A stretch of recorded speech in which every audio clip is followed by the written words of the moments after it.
Welcome to special live. నేను రమా మండువ. ఈ రోజు లైవ్లో భాగంగా మనం తీసుకోబోతున్న టాపిక్ ఏంటంటే ఉభయ గోదావరి జిల్లాలో ఒక సరికొత్త ట్విస్ట్కు సరికొత్త ఈక్వేషన్కు జగన్మోహన్ రెడ్డి తెరదీయబోతున్నారా అంటే అవుననే చెప్పుకోవాలి. ఎక్కడైతే ప్రీడామినెంట్గా కాపు సామాజిక వర్గ ఓట్లు ఉంటాయో కాపు సామాజిక వర్గం ఎక్కడైతే గెలుపు ఓటములు నిర్ణయించే నిర్ణయాత్మక స్థానంలో ఉంటుందో అక్కడ ఒక బీసీ కార్డుని తెర మీద తీసుకొచ్చే ప్రయత్నం చేస్తున్నారు జగన్మోహన్ రెడ్డి. ఆయన తాజాగా ప్రకటించిన 11 చోట్ల సిట్టింగులు మార్పులు చేర్పులు చూసినా ఇదే విషయం మనకు అర్థమవుతూ ఉంటుంది కూడా.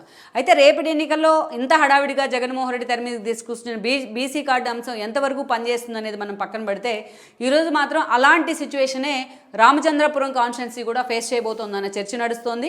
ఈ రోజున రామచంద్రపురంలో ప్రజెంట్ చెల్లుబోయిన వేణుగోపాల్ ఎమ్మెల్యేగా ఉన్నారు. ఆయన గత ఎన్నికల్లో ఆయన ఎమ్మెల్యే కావడం జరిగింది. ఈరోజు ఆయన జగన్మోహన్ రెడ్డి క్యాబినెట్లో మంత్రిగా కూడా పనిచేస్తూ ఉన్నారు. రీషఫ్లింగ్లో కూడా చెల్లుబోయిన పక్కన పెట్టకుండా మంత్రిగా కూడా జగన్మోహన్ రెడ్డి కంటిన్యూ చేశారు. అంత కన్సర్న్ అయితే చూపిస్తూ ఉంటారు వేణుగోపాల్ మీద జగన్మోహన్ రెడ్డి. ఇక జగన్మోహన్ రెడ్డి కూడా అనుచరుడిగా వేణుగోపాల్ చాలా తక్కువ టైంలోనే మారగలిగారు. అలాంటి వేణుగోపాల్ని ఈరోజు రామచంద్రాపురం నుంచి పక్కకు తప్పించి ఆయన రాజమండ్రి ఎంపీగా తీసుకెళ్లే ప్రయత్నం చేస్తున్నారు జగన్మోహన్ రెడ్డి అన్న లీకులు వస్తూ ఉన్నాయి. ప్రజెంట్ రాజమండ్రి ఎంపీగా ఉన్న మార్గాన్ని భరత్ ఎవరైతే ఉన్నాడో మార్గాన్ని భరత్ను రాజమండ్రి రూరల్ ఎమ్మెల్యేగా పోటీ చేయించబోతున్నారని ఇంకొక చర్చ కూడా ఉంది. బట్ వీటన్నిటికంటే ఇక్కడ రామచంద్రపురంలో ఈ అంశం మాత్రం చాలా హాట్ టాపిక్ అవుతూ ఉంది.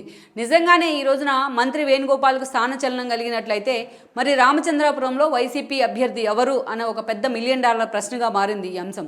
ఈరోజు అక్కడ చూసినట్లయితే గత ఎన్నికల్లో ప్రత్యర్థులుగా అంతకుముందు నుంచి కూడా ప్రత్యర్థులుగా ఉన్న తోటా త్రిమూర్తులను కానీ పిల్లి సుభాష్కు కానీ ఒక గట్టి పట్టుంది. తోటా త్రిమూర్తులు కాపు సామాజిక వర్గాన్ని రిప్రజెంట్ చేస్తూ ఉంటే ఇక్కడ పిల్లి సుభాష్కి వచ్చినట్లయితే ఆయన సెట్టిబల్జ సామాజిక వర్గానికి చెందిన వాళ్ళు. సో ఎప్పుడు కూడా ప్రత్యర్థులుగా వాళ్ళిద్దరూ తలపడుతూ వచ్చిన 2019 పరిణామాల తర్వాత తోట త్రిమూర్తులు లాంటి వాళ్ళు అంతకన్నా ముందే ఆయన వైఎస్ఆర్సీపీ జెండా కప్పుకున్నారు. సో అలాంటి వాళ్ళిద్దరూ కూడా వాళ్ళిద్దరిని కన్విన్స్ చేసే ప్రయత్నం చేశారు. సో ఇలా ఈ ఫ్లాష్ బ్యాక్ అంతా కూడా మనం తర్వాత చెప్పుకుందాం. కానీ అలా ఇప్పుడున్న సిచ్యువేషన్లో రామచంద్రపురం నుంచి చెల్లిపోయిన వేణుగోపాల్ని పక్కన పెట్టినట్లయితే అక్కడ మరి జగన్మోహన్ రెడ్డి ఎవరికి టికెట్ ఇవ్వబోతున్నారు? ఈరోజు ఆల్రెడీ పిల్లి సుభాష్ కొడుకు సూర్యప్రకాష్ అక్కడ పనిచేసుకుంటూ వస్తున్నారు. తన కొడుక్కి టికెట్ ఇవ్వకుంటే తన జగన్మోహన్ రెడ్డి తిరుగుబాటుగా సిద్ధమని పిల్లి అనేక సార్లు స్పష్టం చేస్తూ వచ్చారు. ఏకంగా ఆయన తాడేపల్లి ప్యాలెస్లో జగన్మోహన్ రెడ్డితో పాటు సజ్జల్ లాంటి వాళ్ళతో కూడా భేటీ అయ్యారు. మిథున్ రెడ్డి లాంటి వాళ్ళతో కూడా భేటీ అయ్యి ఇప్పటికే అనేక సార్లు తన కొడుకు టికెట్ ఇవ్వాల్సిందే అంటూ కూడా ఆయన స్పష్టం చేయడం జరిగింది. ఇదే సమయంలో ఈ రోజున సూర్యప్రకాష్ మీద అయితే ఆ స్థాయిలో జగన్మోహన్ రెడ్డి ఫోకస్ పెట్టలేదన్న చర్చ కూడా ఉంది. అందుకే అనేక సార్లు పిల్లి సుభాష్ని కన్విన్స్ చేసే ప్రయత్నం చేశారన్న కొన్ని లీకులు అయితే ఉన్నాయి. అయితే ఇదే సమయంలో ఈరోజు చెల్లిపోయిన వేణుగోపాల్ని పక్కకు పంపించడం ద్వారా జగన్మోహన్ రెడ్డి తోట త్రిమూర్తులకు అక్కడ లైన్ క్లియర్ చేశారనే చర్చ జరుగుతోంది. ప్రజెంట్ చూసినట్లయితే తోట త్రిమూర్తులు మండపేట ఇన్ఛార్జిగా ఉన్నారు, వైసీపీ ఇన్ఛార్జిగా. రేపటి ఎన్నికల్లో ఆయన మండపేట నుంచే పోటీ చేస్తారనే చర్చ జరుగుతున్న సమయంలో ఇప్పుడు తోట త్రిమూర్తుల విషయంలో జగన్మోహన్ రెడ్డి ఒక భారీ ట్విస్ట్ని తెర మీదకి తీసుకొచ్చారు. ప్రత్యేకించి ఈరోజు తోట త్రిమూర్తుల్ని అక్కడ పోటీ చేయించే విధంగా ఏదైతే రామచంద్రపురంలో జగన్మోహన్ రెడ్డి ఒక భారీ స్కెచ్కి తెరదీశారన్న చర్చ జరుగుతోంది. అయితే ఈ ప్రచారంలో వాస్తవం ఏంటో తెలుసుకోవాలంటే స్థానికంగా అక్కడ జరుగుతున్న పరిణామాలతో పాటు గత కొన్ని రోజులుగా అటు తోట వర్సెస్ ఇటు పిల్లి వర్సెస్ ఏదైతే చెల్లుబోయిన వేణుగోపాల్ ఈ పరిణామాలు ఎందుకు వచ్చాయో కూడా మనం తెలుసుకోవాలి. మనం చూసినట్లయితే పిల్లి సుభాష్ వర్సెస్ తోట త్రిమూర్తులు ఒక ఏదైతే మనం ఇందాక చెప్పుకున్నట్లు ఓట్లను కూడా పూర్తి స్థాయిలో ఇన్ఫ్లుయెన్స్ చేయగలిగే, గెలుపును కూడా పూర్తి స్థాయిలో ఇన్ఫ్లుయెన్స్ చేయగలిగే సామాజిక వర్గాలు ఆ రెండు కూడా సెట్టెబలజ కానీ అండ్ కాపు సామాజిక వర్గాన్ని కానీ అలాంటి రెండు సామాజిక వర్గాలను రిప్రజెంట్ చేస్తూ ప్రత్యర్థి పార్టీల నుంచే చాలా సీరియస్ నేతలుగా చాలా సీనియర్లుగా వాళ్ళిద్దరూ ఎదుగుతూ వచ్చారు. అటు తోట త్రిమూర్తులు కానీ ఇటు పిల్లి సుభాష్ కానీ వీళ్ళిద్దరూ కూడా ముందుగా తోట త్రిమూర్తితో పోలిస్తే పిల్లి సుభాష్దే సుదీర్ఘ రాజకీయ జీవితం అని చెప్పాలి, ఆయన సీనియర్ అని చెప్పాలి ఈయనకంటే ముందు. సో రాజకీయాలకు మొదటిసారి కాంగ్రెస్ నుంచి పిల్లి సుభాష్ ఎంట్రీ ఇచ్చే ప్రయత్నం చేశారు. ఆయన రామచంద్రపురం నుంచి పలుసార్లు ఎమ్మెల్యే కూడా అయ్యారు, పలుసార్లు మంత్రిగా పనిచేశారు. ఎస్పెషల్లీ వైఎస్ ముఖ్యమంత్రి అయిన తర్వాత పిల్లి సుభాష్కు పూర్తి స్థాయిలో అందలం ఎక్కించే ప్రయత్నం చేశారు వైఎస్ రాజశేఖర రెడ్డి. ఆయనకు మంత్రి పదవి కూడా కట్టబెడతాం జరిగింది తన క్యాబినెట్లో. అయితే జగన్మోహన్ రెడ్డి వైఎస్ మరణం తర్వాత జగన్మోహన్ రెడ్డి పార్టీ పెట్టిన కొత్తల్లో తన మంత్రి పదవిని కూడా జగన్మోహన్ రెడ్డి కోసం త్యాగం చేసి కాంగ్రెస్ నుంచి రాజీనామా చేసి ఆ రోజు పిల్లి సుభాష్ జగన్మోహన్ రెడ్డి వెంట నడిచే ప్రయత్నం చేశారు. అప్పటి నుంచి పిల్లి సుభాష్ అదే గ్రాటిట్యూడ్ని జగన్ మీద చూపిస్తూ ఉంటే జగన్మోహన్ రెడ్డి మీద కూడా అదే స్థాయిలో పిల్లి సుభాష్ వెంట నడుస్తూ వచ్చారు. ఇక ఆ తర్వాత తోట త్రిమూర్తుల విషయానికి వచ్చినట్లయితే తోట త్రిమూర్తులు అనేక సార్లు ఎక్స్పెరిమెంట్లు చేస్తూ వచ్చారు. ఆయన టీడీపీ నుంచి ఉప ఎన్నికలతో ఒక ఎమ్మెల్యేగా గెలిచి ఆయన రాజకీయ అరంగేట్రం చేసిన స్వతంత్ర అభ్యర్థిగా కూడా గెలుచున్నారు. అదేవిధంగా ప్రజారాజ్యంతోనే ఆయన ఎక్స్పెరిమెంట్ చేస్తున్నారు. ఒక బెటర్ ఎక్స్పీరియన్స్ అయితే ఉంది ప్రజారాజ్యంతో. ఆ తర్వాత మళ్ళీ తిరిగి కాంగ్రెస్లోకి వచ్చారు, తిరిగి టీడీపీలోకి వెళ్ళారు, మళ్ళీ టీడీపీ నుంచి వైసీపీలోకి, వైసీపీ నుంచి టీడీపీలోకి, అలా 2-3 సార్లు ఆయన షఫుల్ కూడా కావడం జరిగింది.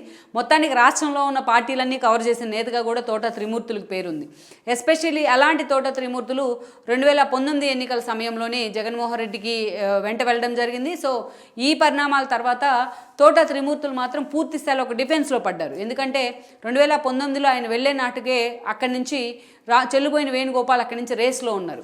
అయితే చెల్లుబోయిన వేణుగోపాల్ కూడా పిల్లి సుభాష్ శిష్యుడిగానే రాజకీయ అరంగేట్రం చేశారు. పిల్లి సుభాషే తన ఆరోగ్య కారణాలు కావచ్చు, అప్పుడున్న పరిస్థితులు కావచ్చు, తాను పోటీ నుంచి పక్కకు తప్పుకొని మరి ఆ రోజు రామచంద్రాపురం నుంచి పక్కకు తప్పుకొని మరి ఆ రోజున ఏదైతే చెల్లుబోయిన వైపే మొగ్గు చూపారు. పూర్తి స్థాయిలో ఆయనకి గెలుపుకు కూడా ఎఫర్ట్ పెట్టున్నారు పిల్లి సుభాష్. సో ఈ క్రమంలోనే ఆ రోజున తోట త్రిమూర్తులు కూడా రామచంద్రపురం టికెట్ అయితే దక్కలేదు. సో ఆయన ఎవరైతే ఉన్నారో చెల్లుబోయిన వేణుగోపాల్ అక్కడి నుంచి పోటీ చేస్తున్నారు. రామచంద్రపురం నుంచి ఎమ్మెల్యేగా కూడా గెలిచారు. జగన్మోహన్ రెడ్డి క్యాబినెట్లో గత 4.5 ఏళ్లుగా మంత్రిగా కొనసాగుతూ వస్తున్నారు. ఈవెన్ అత్యంత సీనియర్లు అయిన కొడాలి నాని అండ్ పేర్ని నాని లాంటి వాళ్ళని కూడా జగన్మోహన్ రెడ్డి పక్కన పెట్టినా బట్ చెల్లుబోయిన మాత్రం అలాగే కంటిన్యూ చేస్తూ వచ్చారు జగన్మోహన్ రెడ్డి. అది సామాజిక వర్గ సమీకరణాలతో పాటు చెల్లుబోయింది కూడా సెట్టిబల్జీ సామాజిక వర్గమే. అలాంటి సామాజిక వర్గంతో పాటు స్థానికంగా చెల్లుబోయినకున్న ఒక హోల్డ్ కావచ్చు, బట్ జగన్మోహన్ రెడ్డి దగ్గర ఉన్న ఒక కన్సర్న్ కావచ్చు. చెల్లుబోయినకు మాత్రం మంత్రి పదవి అయితే ఓడలేదు, ఆయన అలాగే కంటిన్యూ అవుతూ వచ్చారు. ఇక ఇక్కడ చూసినట్లయితే రామచంద్రాపురం కాన్స్టిట్యున్సీలో ఒకప్పుడు చెల్లుబోయిన తన అనుచరుడుగానో తను ప్రమోట్ చేస్తే ఎమ్మెల్యే అయిన చెల్లుబోయిన ఆ తర్వాత రోజుల్లో పిల్లి సుభాష్ మీద పూర్తి స్థాయిలో వ్యతిరేకత చూపిస్తూ వచ్చారు. ఎప్పుడైతే పిల్లి సుభాష్ కొడుకు సూర్యప్రకాష్ తనకు రామచంద్రాపురం టికెట్ కావాలంటూ రేస్లో నిలబడ్డారో అప్పటి నుంచి చెల్లుబోయిన వర్సెస్ పిల్లి వర్గంగా అక్కడ స్థానిక పరిణామాలు కూడా మారిపోయాయి. సూర్యప్రకాష్కి టికెట్ ఇస్తే తాను ఒప్పుకోనంటూ చెల్లుబోయిన తన వర్గంతో ఎప్పుడు కూడా అక్కడ హడావిడి చేస్తూ ఉంటే చెల్లుబోయిన తమ మీద కేసులు పెట్టించడాన్ని, స్వయంగా సొంత పార్టీ నేత అయినప్పటికీ తమని హెరాస్ చేస్తుంటాన్ని కూడా అనేక సార్లు పిల్లి ఎక్స్ప్లాయిట్ చేసే ప్రయత్నం చేశారు. ఇక ఇలాంటి పరిస్థితి వచ్చినట్లయితే తన కొడుక్కి టికెట్ ఇవ్వకుండా ఉంటే నేను దేనికైనా సిద్ధం, ఈవెన్ జగన్మోహన్ రెడ్డి మీద తిరుగుబాటుకైనా అంటూ కూడా పిల్లి గత కొన్ని రోజుల క్రితం, ఒక 3 నెలల క్రితం ఒక ఇండికేషన్ అయితే ఇచ్చున్నారు. ఈ క్రమంలోనే హడావిడిగా పిల్లి సుభాష్ను జగన్మోహన్ రెడ్డి తాడేపల్లికి పిలిపించుకున్నారు. సజ్జల రామకృష్ణారెడ్డి వంటి వాళ్ళు, పెద్దిరెడ్డి మిథున్ రెడ్డి లాంటి వాళ్ళు కూడా వాళ్ళని కూర్చోబెట్టి కన్విన్స్ చేసే ప్రయత్నం చేశారు. కానీ పిల్లి సుభాష్ మాత్రం తన కొడుకు సూర్యప్రకాష్కి టికెట్ ఇవ్వకుంటే తను అక్కడ ఉండే ప్రసక్తే లేదు పార్టీలో అని ఒక అల్టిమేటం అయితే జగన్మోహన్ రెడ్డికి ఇచ్చున్నారు. అప్పటి నుంచి కూడా అన్ని రకాలుగా పిల్లి సుభాష్ను పార్టీ అధిష్టానం బుజ్జగించే ప్రయత్నం అయితే చేస్తూ ఉంది. బట్ సూర్యప్రకాష్ అయితే గ్రౌండ్లో పనిచేసుకుంటూ వెళ్తున్నారు. ఇక ఈరోజు చూసి చెల్లుబోయిన కూడా ఇదే సీటు మీద చాలా హోప్స్ పెట్టుకుని ఉన్నారు. మరోసారి వైఎస్ఆర్సీపీ వస్తే తనకి కూడా మళ్ళీ సెట్టిబల్జీ కోటాలో, సెట్టిబల్జీ సామాజిక వర్గ కోటాలో మంత్రి పదవి తథ్యమని కూడా ఆయన లెక్కలు కడుతూ ఉన్నారు. ఇలాంటి సిచ్యువేషన్లో ఈరోజు జగన్మోహన్ రెడ్డి సిట్టింగ్లను మార్చాలనే నిర్ణయానికి కూడా వచ్చారు. ఆయన చేయించుకున్న సర్వేలు, తెలంగాణ ఎన్నికల ఫలితాలతో. ఈ క్రమంలోనే ఈ రోజున చెల్లుబోయిన వేణుగోపాల్కి ఇప్పటికే చాలా స్పష్టం చేస్తున్నారు రాజమండ్రి ఎంపీగా పోటీ చేయాలని. చాలామంది మీద ఈసారి జగన్మోహన్ రెడ్డి ఎక్స్పెరిమెంట్ చేస్తున్నారు. మంత్రులుగా ఉన్న వాళ్ళని ఎంపీలుగా ఉన్న వాళ్ళని ఎమ్మెల్యేలుగా పోటీ చేస్తూ ఉన్నారు. సో ఈ క్రమంలోనే చెల్లుబోయినకి ఇప్పటికే ఒక క్లారిటీ అయితే ఇచ్చారు జగన్మోహన్ రెడ్డి. ఆయన రాజమండ్రి ఎంపీగా పోటీ చేయించేందుకు అని కూడా అంటున్నారు.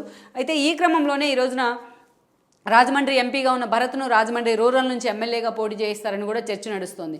మరి చెల్లుబోయిన పూర్తి స్థాయిలో ఈ క్లారిటీ ఇచ్చేస్తే రామచంద్రపురంలో పరిస్థితి ఏంటన్న చర్చ ఉంది.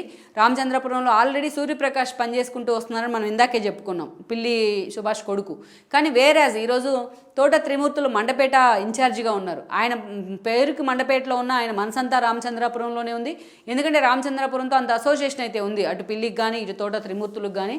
సో ఆయన కొడుకు పృథ్వీ కూడా ఏదైతే రామచంద్రపురం సీటు మీద ఫోకస్ పెట్టారనే చర్చ అయితే ఉంది ఎప్పటి నుంచో. ఇలాంటి ఒక సిచ్యువేషన్లో ఈ రోజున జగన్మోహన్ రెడ్డి చివరకు పిల్లి సుభాష్ని ఎలాగైనా సరే కన్విన్స్ చేసి తోట త్రిమూర్తుల్నే రామచంద్రాపురం నుంచి పోటీ చేయించేందుకు ఆయన పూర్తి స్థాయిలో ప్రయత్నం చేస్తారని కూడా అంటున్నారు. ఎందుకంటే అటు రామచంద్రాపురంలో సెట్టిబల్జీ సామాజిక వర్గం అది ఈక్వల్గా ఉన్న ఒకంత ఎక్కువ ఓటు మాత్రం కాపు సామాజిక వర్గం వైపే ఉంది. సో అందుకే ఈ రోజున చాలా వ్యూహాత్మకంగా జగన్మోహన్ రెడ్డి తోట త్రిమూర్తులను తిరిగి మండపేట నుంచి రామచంద్రపురం తీసుకొస్తున్నారని కూడా ఒక సమాచారం అయితే బయటికి లీక్ అవుతుంది. ఇక ఇంకోవైపు చూసినట్లయితే జగన్మోహన్ రెడ్డి విషయంలో ఆయన డే 1 నుంచి కూడా తోట త్రిమూర్తులు కొన్ని నెగోషియేషన్ అయితే నడుస్తూ ఉన్నాయి. సో ఈ క్రమంలోనే ఒక దశలో ఆయన జనసేన జెండా కప్పుకుంటారనే చర్చ కూడా జరిగింది.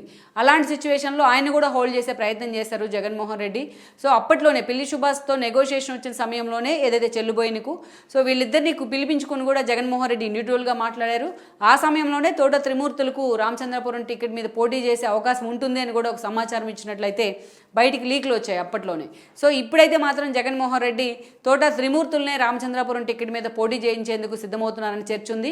కాపు సామాజిక వర్గ కోటాలో తోట త్రిమూర్తులు అక్కడి నుంచి పోటీ చేసినట్లయితే పార్టీకి అది ఒక యాడ్ ఆన్ ఎలిమెంట్ అవుతుందని కూడా జగన్మోహన్ రెడ్డి లెక్కలు కడుతున్నారని కూడా అంటున్నారు. మరి ఇలాంటి సిచ్యువేషన్లో ఈ రోజున తోట త్రిమూర్తులకి టికెట్ అనౌన్స్ చేస్తే ఇన్ని రోజులు ఆయన ప్రత్యర్థిగా కొనసాగుతూ వచ్చిన పిల్లి సుభాష్ పరిస్థితి ఏంటన్నదైతే ఒక పెద్ద క్వశ్చన్ అనే చెప్పాలి. సో ఇలాంటి ఒక కన్ఫ్యూజింగ్ సిచ్యువేషన్లో రామచంద్రాపురం అయితే మాత్రం ఈరోజు వార్తల్లోకి ఎక్కుతోంది. మరి జగన్మోహన్ రెడ్డి తను సొంతగా కోరినట్లయితే తోట త్రిమూర్తులు కూడా తిరిగి రామచంద్రాపురం వైపు వచ్చే అవకాశం ఉందనే చర్చ అయితే స్థానికంగా నడుస్తోంది. మరి ఈ పరిణామాలన్నింటినీ పిల్లి సుభాష్ ఎలా తీసుకోబోతున్నారు అనేది కూడా మనం చూడాల్సి ఉంది.